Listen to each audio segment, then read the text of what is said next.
Let's start. Number 1. Tollund Man. The peat bog at Gjeldskavdal, near Silkeborg in central Jutland, Denmark, gave him back in May of 1950, and the men who found him assumed at first that they had found a recent murder. That is what the acidic, oxygen-starved chemistry of a sphagnum bog does to a human body. It does not decay it in the way the surface world decays. It tans it. The sphagnum compounds released by decomposing peat moss bind to skin proteins and lock out the bacteria that would ordinarily break a body down, and the result is a preservation so complete that the skin darkens to a deep leather brown, the internal organs remain intact, and the face keeps its expression. Tollund Man's face, when the National Museum of Denmark's conservators finished their work, still carried what looks like a look of calm. Not distress. Calm. Radiocarbon dating places his death at approximately 400 BCE in the early Iron Age, centuries before any written record from that region exists. That absence of writing is not incidental. It is the reason he is a mystery instead of a case file. The rope was still around his neck when they found him, a plaited leather cord drawn tight enough to leave a groove in the skin that forensic examiners could still trace decades later. He had been hanged. His eyes were closed, his lips pressed together in an expression the excavators described, without exaggeration, as peaceful. That detail matters, because ritual killing and panicked killing do not produce the same body. A struggle leaves marks, defensive wounds, broken fingernails. Tollund Man's hands show none of that. He was positioned in the bog afterward, with what the excavation notes called deliberate care, laid on his side in a shallow hollow that had been used for cutting peat, his eyes and mouth closed by someone else's hands, his body curled in a posture closer to sleep than to death. His last meal survived inside him, and the analysis of his stomach and intestinal contents is one of the most seated findings in Iron Age European archaeology. A porridge of barley, flax, and the seeds of knotgrass and other wild plants gathered in late winter or early spring, a meal that contained no fresh fruit, no meat, nothing that would have been available in summer or autumn. That timing places his death in the hungriest part of the year, the weeks before the first spring growth, when an Iron Age farming community's stored grain was at its lowest, and the return of the growing season was not yet guaranteed. The Danish archaeologist P.V. Glob, who spent a career studying the bog bodies of northern Europe, connected this seasonal detail to a single line preserved centuries later by the Roman historian Tacitus, describing a Germanic fertility goddess named Nerthus, whose rites required the temporary drowning of her sacred cart and, in some readings, of those who served it, in a lake that was afterward avoided as too holy for ordinary use. Glob's argument was not that Tollund Man was drowned.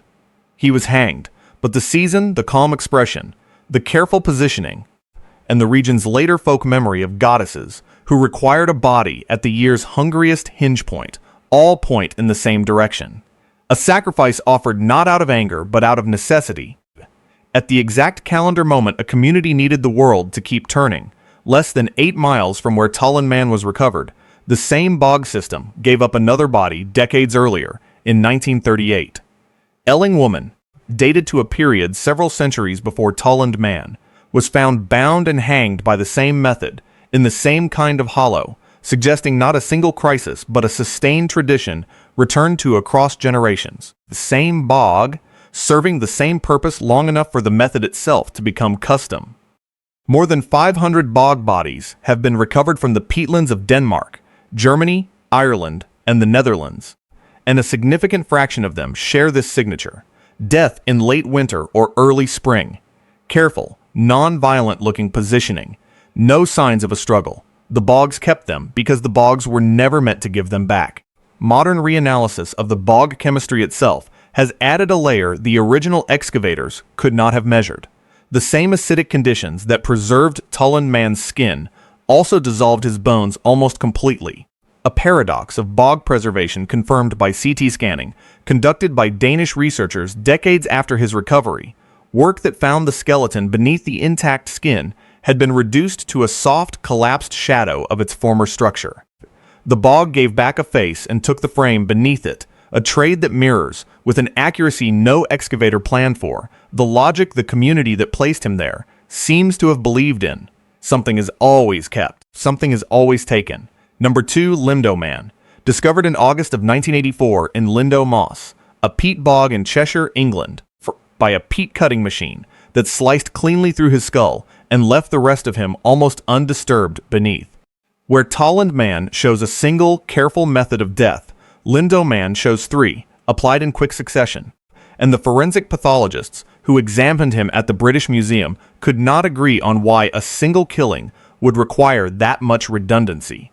He was struck twice on the crown of the head with a heavy object, hard enough to fracture the skull. A cord was drawn around his neck and twisted, likely with a stick, in the manner of a garrote, tight enough to break a neck vertebra. His throat was then cut. Any one of the three would have killed him. The archaeologist Anne Ross, who specialized in Celtic religion, argued that this was not overkill in the modern sense, but a specific ritual category recorded independently in later Irish and Welsh literature, a threefold death connected to the number three's deep significance in Celtic religious thought, where gods and important acts came in triads. Lindow Man's stomach contained a griddle-cooked, unleavened bread made from wheat and barley, along with traces of mistletoe pollen, a plant with no food value that appears in later Roman accounts, specifically Pliny the Elder's Natural History, as sacred to Celtic religious specialists and gathered only under ritual conditions requiring a golden sickle and a white cloth.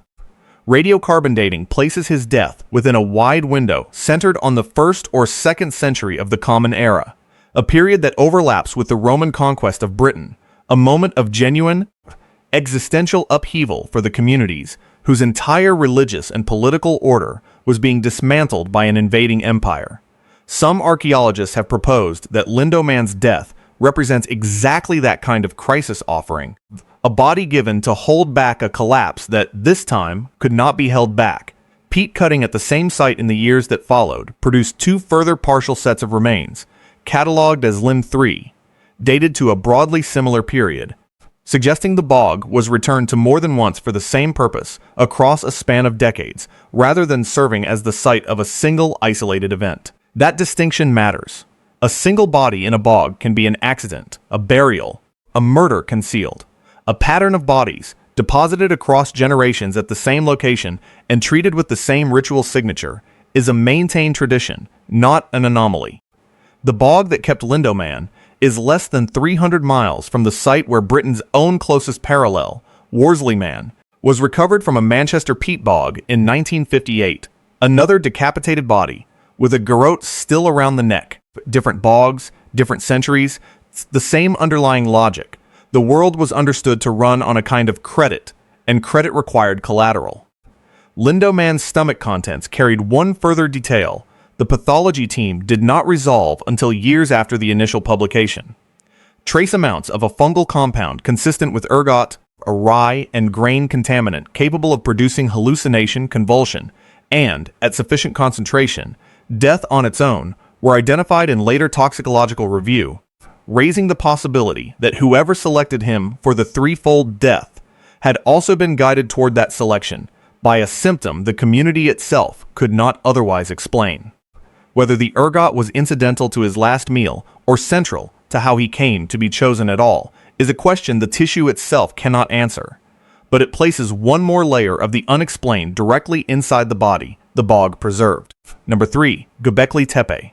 On a hilltop in southeastern Turkey, excavation that began in 1995 under the German archaeologist Klaus Schmidt uncovered a complex of massive T-shaped limestone pillars, some weighing over 10 tons, arranged in circular enclosures and radiocarbon, dated to approximately 9600 BCE. That date makes Göbekli Tepe older than Stonehenge by roughly 6,000 years and older than the invention of pottery, agriculture, and writing in the region.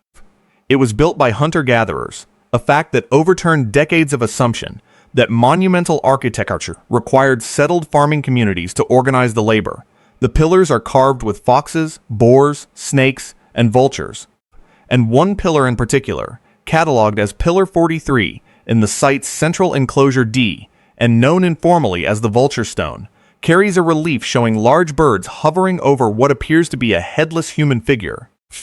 Alongside a carved disc, some researchers have connected to solar or stellar symbolism. Excarnation, the deliberate exposure of a body to scavenging birds as a stage of funerary practice, before the bones were gathered for final treatment, is one of the leading interpretations of the scene, a practice with no direct written explanation, from a culture that left no writing behind at all. The site's excavators found something else buried in the fill layers around the enclosures that has taken on new significance in the years since Schmidt's death. Human skull fragments, deliberately modified. A 2017 study led by the archaeologist Julia Gresky, published in Science Advances, identified deep, intentional grooves carved into 3 skull fragments recovered from the site, cuts made not in the process of death but afterward on already clean bone, in a pattern that matched no known accidental damage. One skull carried a drilled hole, positioned as if for suspension. The pattern is now referred to in the literature as a skull cult, a practice of retrieving, modifying, and likely displaying the skulls of the dead, sometimes strung or mounted, as part of an ongoing relationship between the living and specific, named ancestors. A related site 19 miles away, Göbekli Tepe, excavated more intensively beginning in 2019, has produced similar T-shaped pillars, and a chamber containing a row of carved human heads emerging directly from a bench, reinforcing the impression that this was a regional tradition rather than a single community's isolated practice. Whether the skulls belong to sacrificed individuals or to venerated dead treated after natural death remains an open question the bone evidence alone cannot resolve. What the site's builders clearly believed, though, carved into 10-ton stone by people who had not yet invented the wheel or the granary, is that the world required tending. Something had to be fed, appeased, or maintained, and it required a monument this size to do it. Number 4. Gough's Cave.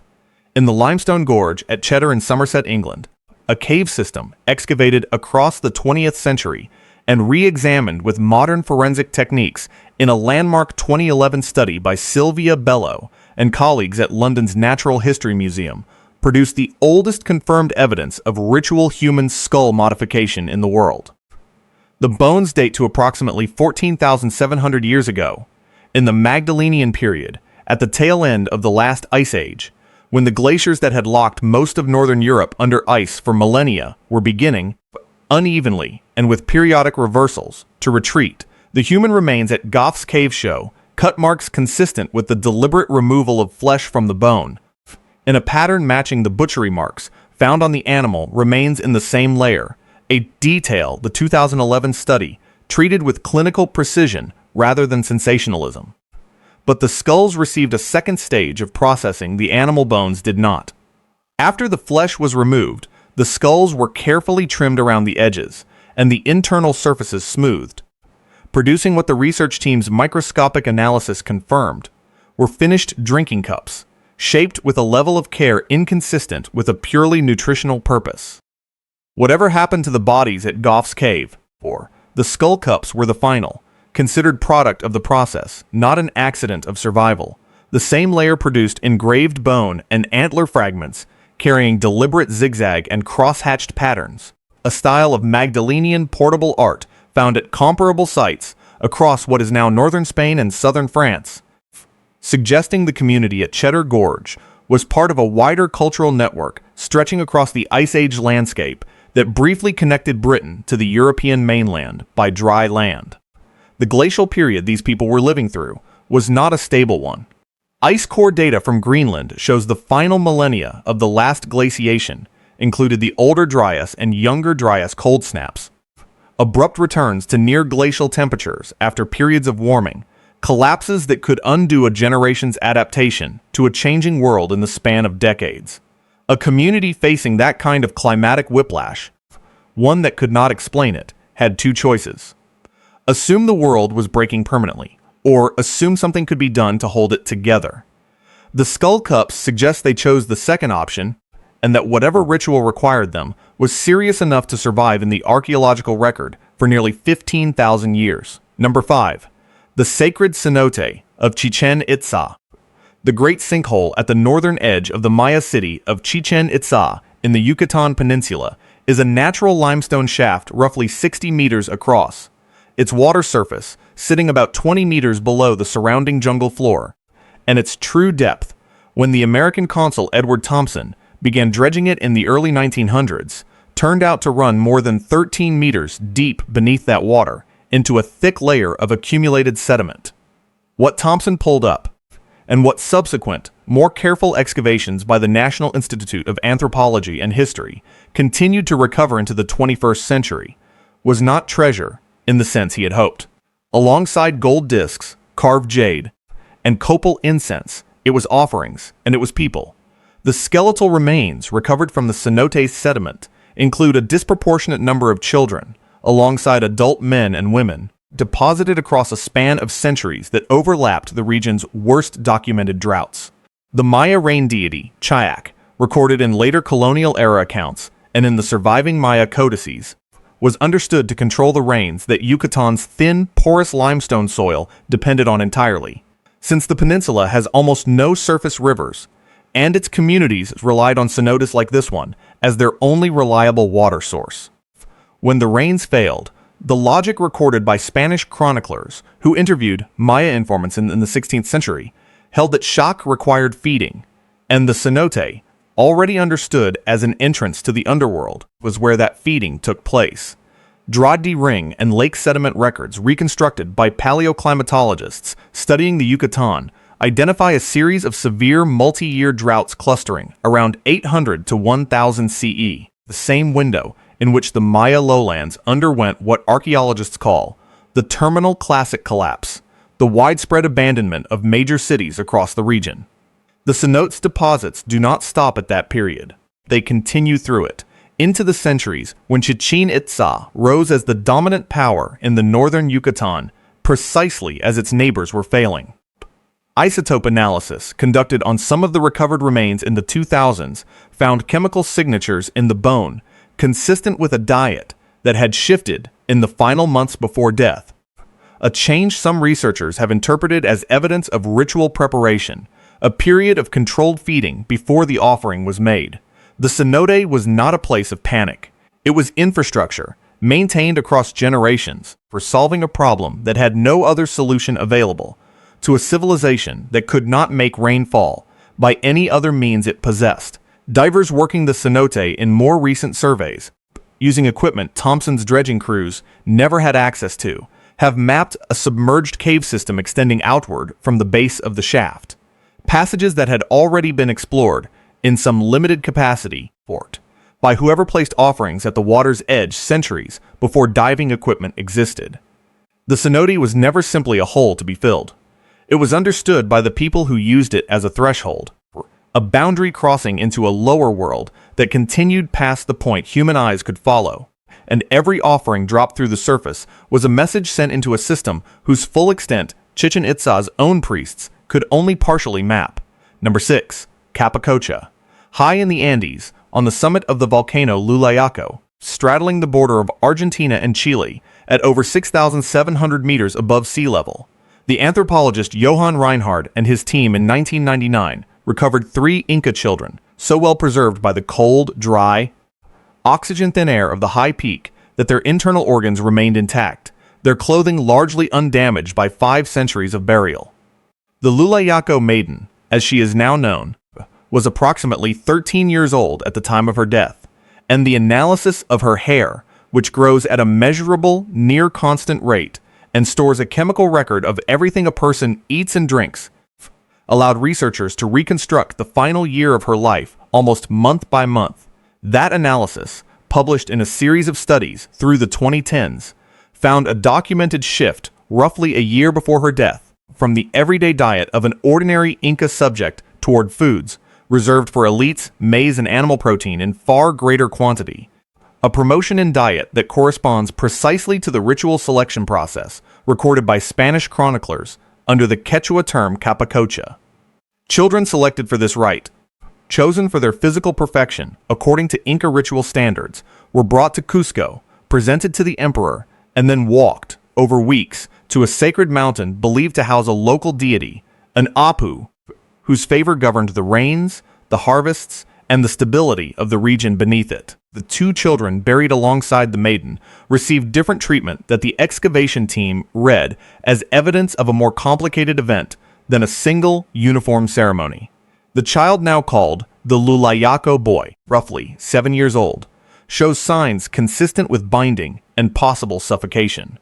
The child, known as the Lightning Girl, was found with visible burn damage to her face and clothing. The result, forensic analysts concluded, of a lightning strike that occurred after her burial. Centuries later, an accident the Inca themselves could never have witnessed, but which, in the region's own surviving cosmology, would likely have been read as a sign that the mountain had reached down and reclaimed what was already its own. The hair analysis of the Lulayaco maiden shows a second, more precise shift in the final weeks of her life. A sharp increase in coca and alcohol consumption, chemically detectable and clearly deliberate, consistent with the chronicler's accounts that children selected for Capacocha were sedated in their final days, kept calm and compliant for a walk up a mountain from which they would not walk back down. The rite was performed at moments of crisis specifically recorded in Inca sources: the death of an emperor, a drought, an earthquake, a volcanic eruption, moments when the entire cosmological order appeared to be at risk, and something had to be given back to the mountains that were understood to hold that order in place. More than 200 Capacocha sites have now been identified across the former territory of the Inca Empire, stretching from modern Ecuador to central Chile, a distribution that maps almost exactly onto the empire's own road network, the Capac and its administrative centers, suggesting the rite was not a fringe practice maintained by isolated mountain communities, but a centrally coordinated system, run from Cusco, for managing crisis across an empire that spanned nearly the entire length of the Andes. The children were not chosen locally. They were selected, transported, and processed through a chain of command that ran the length of the continent, a bureaucracy built entirely around the maintenance of the mountain's goodwill. Number 7. The Tophet of Carthage. In the ancient Phoenician colony of Carthage, on the North African coast near modern Tunis, French archaeologists in the 1920s uncovered a sanctuary containing thousands of urns, each holding the cremated remains of one or, in a smaller number of cases, 2 infants or young children, buried beneath inscribed stone markers dedicated to the deities Baal Hamon and Tanit, across a period spanning roughly 400 years.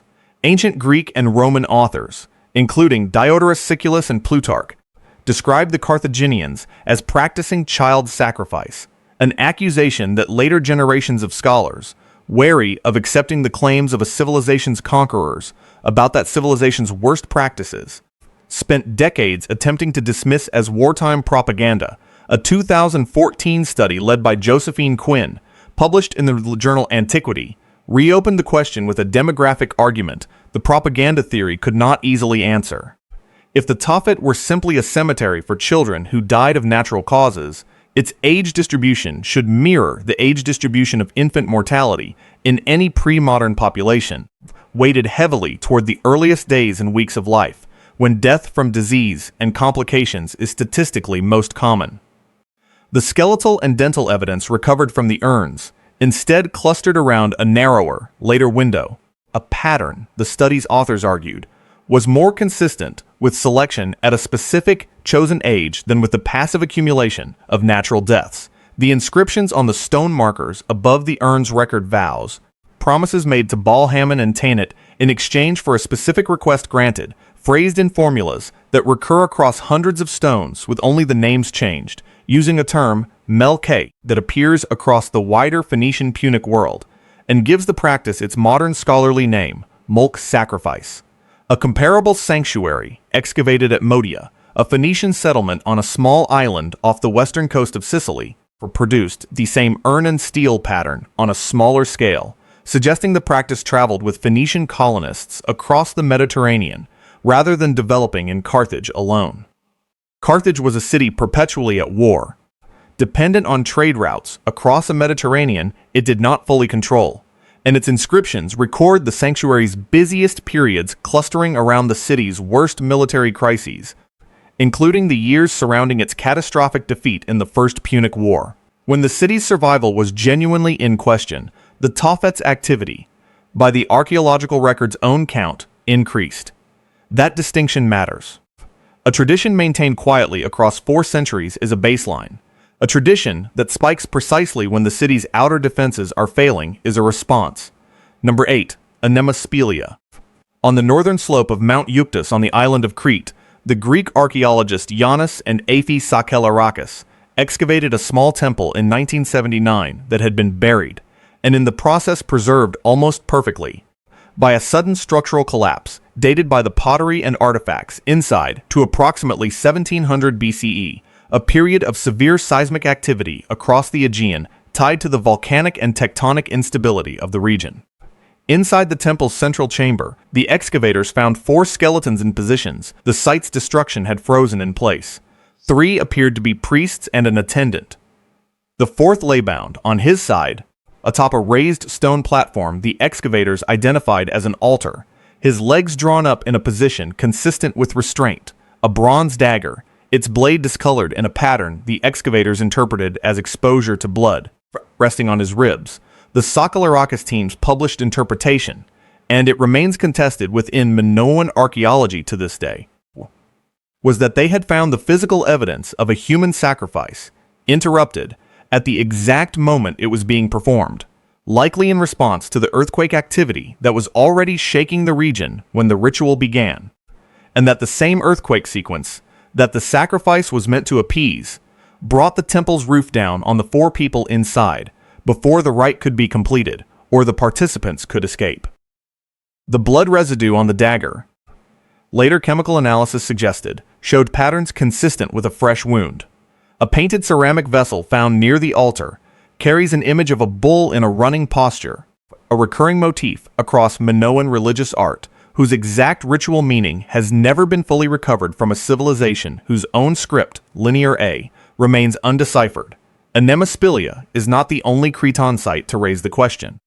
Excavations at the Minoan settlement of Knossos in 1979, led separately by the archaeologist Peter Warren, recovered child bones from a building near the palace bearing cut marks, consistent with the same defleshing technique used on animal sacrifices at the site. A finding Warren published cautiously, but that has been repeatedly cited in the decades since, as a second independent data point for the same practice. Minoan civilization left behind almost no surviving written narrative texts, which means both sites are read almost entirely through their physical arrangement rather than through any accompanying account of what its participants believed they were doing. What the arrangement itself records, with unusual clarity for a Bronze Age site, is a moment when a specific human life was offered, in real time, against a specific, ongoing natural catastrophe, and at Anemospilia the offering did not arrive in time. Number 9. The New Fire Ceremony. Every 52 years, at the completion of a full cycle in which the 365-day Aztec solar calendar and the 260-day ritual calendar realigned back to their shared starting point, the Mexica people of the Valley of Mexico extinguished every fire in every household, every temple, and every hearth across the empire, and waited in darkness. The Spanish friar Bernardino de Sahagún, compiling accounts from Nahua informants in the 16th century in what is now known as the Florentine Codex, recorded the belief underlying this act with a directness that later scholars have found genuinely difficult to soften. The Mexica held that at the end of each 52-year cycle, the sun itself might simply fail to rise again, and that if it did not, the Tzitzimimi, skeletal star demons associated with the night sky, would descend and devour what remained of the world. The ceremony's climax took place on the Hill of the Star, Huixachtlan, overlooking the lake-bound capital of Tenochtitlan, where priests waded through the night for the star cluster, the Mexica called the Fire Drill, part of what modern astronomers identify as the Pleiades, to cross directly overhead, a position that confirmed to the priests that the cosmos was continuing to move on schedule. At that moment, a sacrificial victim, selected specifically for this rite, was laid on a stone platform, and a fire drill was used to kindle a new flame directly in the open wound of his chest cavity, in the exact ritual sequence Sahagún's informants described. That flame, and only that flame, was then carried by runners down from the hill and distributed, household by household, temple by temple, to relight every fire in the valley, a physical trackable transfer of light back into a world that had spent the night in genuine, deliberate darkness. The historical record does not treat every cycle as identical. The New Fire Ceremony of 1455 fell in the immediate aftermath of what Nahua sources record as the One Rabbit Famine, several consecutive years of crop failure, severe enough that later chroniclers described families selling children into servitude simply to survive. And the accounts of that particular ceremony describe a scale of sacrifice notably larger than the routine 52-year rite, an escalation the surviving sources tied directly to the preceding years of failed harvests, as though the ordinary offering was no longer judged sufficient after the world had already shown how close it could come to breaking. The last fully documented New Fire Ceremony took place in 1507, recorded independently in multiple surviving Nahua and Spanish sources, less than 15 years before the empire that performed it was destroyed by an invasion its calendar had no ritual mechanism to prevent. The next 52-year cycle, by the Mexica's own count, would have fallen in 1559. It was never performed again. Archaeologists excavating the Templo Mayor, the great dual pyramid at the heart of Tenochtitlan, in ongoing work led by Leonardo Lopez Lujan since the 1990s, have recovered burned offering caches at multiple construction layers of the temple, consistent with new fire deposits, bundles of ritual objects intentionally charred and buried at moments corresponding to the calendar's 52-year turns, physical confirmation, layer by layer, of a ceremony otherwise known mostly through Spanish-recorded oral testimony. The pyramid itself grew in stages across 2 centuries, each expansion timed, in part, to the same recurring fear, a structure built not once but repeatedly rebuilt around the same unresolved anxiety about whether the sun would choose to return. Number 10. The Pits of Yinxu. Near modern Anyang in China's Henan province, the ruins of the last capital of the Shang dynasty, occupied from approximately 1300 to 1046 BCE, have produced, across nearly a century of excavation beginning in 1928, more than 200 sacrificial pits clustered around the royal tombs and the foundations of major buildings, containing the remains of an estimated 13,000 individuals, most of them identified through skeletal and contextual evidence as war captives from rival states rather than Shang subjects. The pits are not incidental burials. Many were dug beneath the foundation posts of new construction. The remains positioned in post holes and building corners in a pattern archaeologists have termed foundation sacrifice, an offering made at the exact moment a structure, a tomb, or a city wall was brought into being. The tomb of Fu Hao, a royal consort and military commander, whose intact burial was discovered in 1976, undisturbed by the tomb robbers who had emptied nearly every other Shang royal grave at the site, was accompanied by 16 individuals interred within the burial pit itself alongside her, in addition to the animal remains and more than 1,600 bronze, jade, and bone artifacts buried with her. A single tomb whose escort sacrifices alone illustrate the scale the practice could reach for a single high-status individual. What makes Yinxu unlike every other site on this list is that its people had already invented writing, and they used it to record, in real time, the questions being asked at the moment each sacrifice was made. More than 150,000 fragments of oracle bone, ox scapulae, and turtle plastrons inscribed with questions, heated until they cracked, and then read for an answer in the pattern of the crack, have been recovered from the site. And a significant portion of the surviving inscriptions can concern exactly the anxieties one would expect from a civilization dependent on the flood-prone Yellow River Basin. Will the harvest succeed? Will the rains come in time? Will the flooding this year exceed what the granaries can survive? And, repeatedly, how many captives should be offered, and to which ancestor, to secure a favorable answer?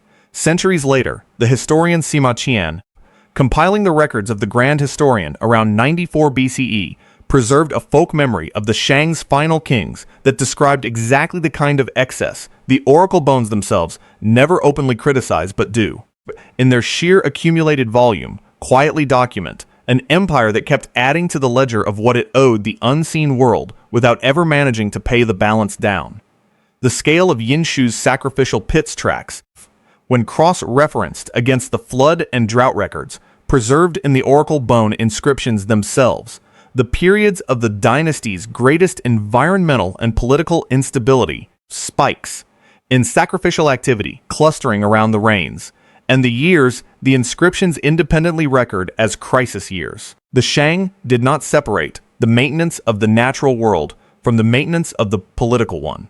Both required feeding, in the most literal sense the written record allows, and for nearly 250 years, the people of Yinxu kept the accounts.